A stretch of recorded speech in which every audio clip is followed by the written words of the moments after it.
What I always think of when I think of the Jurassic films is you're dealing with dinosaurs that are more dangerous and terrifying than you could possibly imagine. It's why you come to see a Jurassic film. I think you want to be scared. On the island we're headed to, 24 species have survived there alone. Theme park owners did experimental work, leaving only the worst ones here.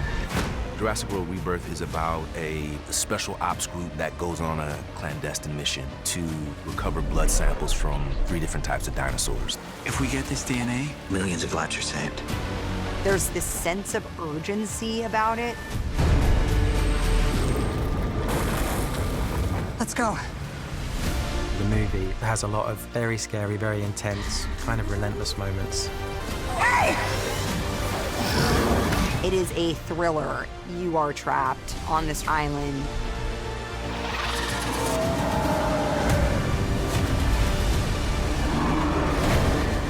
It just leads to this constant upping of the stakes. Duncan! which I think makes for incredible cinematic experience.